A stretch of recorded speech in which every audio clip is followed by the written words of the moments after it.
What is the correlation between hip speed and clubhead speed?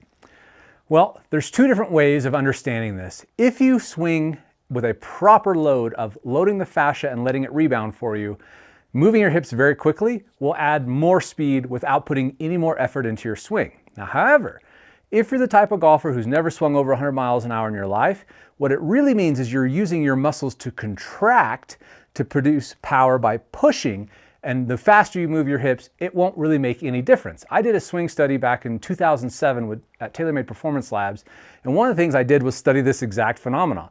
If I didn't move my hips at all and I just used my arms and upper body, how fast would I swing? And I lost about 10 miles an hour, but my effort level went through the roof.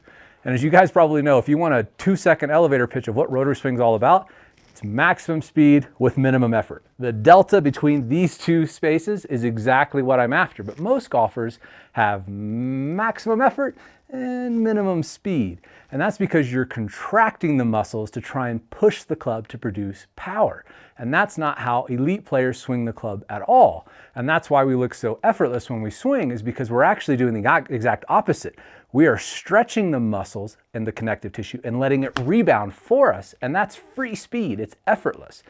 And you're probably wondering, you saw this last podcast I did where I took a 69-year-old golfer who had never swung over 100 miles an hour in his life. And he was averaging 85 miles an hour and working really hard to do it.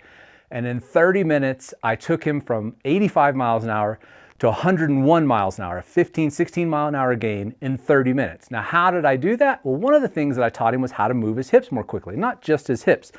The whole body's involved, and you should think of the golf swing as a holistic thing, not just my hips do this and my arms do this and my shoulders do that. It's all connected through the connective tissue, the fascia of the body. And so one of the things I did with Steve was starting to get him to understand how to pivot very, very quickly.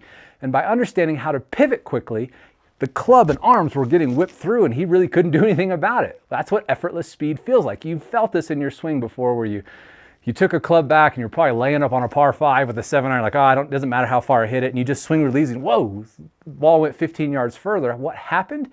You probably loaded your fascia and let it rebound for you instead of trying to load these muscles up to be able to contract them. You don't want to do that in your swing unless you want to work really hard and hit it really short. If you want to learn how to work really easy and hit the ball really far, then go to RotarySwing.com/speed. I'm doing a webinar where I'm going to literally walk you through step by step every single thing that I talked Steve through to get him that 16 mile an hour gain. And this hour-long webinar, I'm going to show you literally everything I did. So if you're tired of having to go up a set of tees every year and you want to go back a set of tees and get your swing speed back up over 100 miles an hour or maybe over 100 miles an hour for the first time like Steve, go to RotarySwing.com/speed and check out this webinar.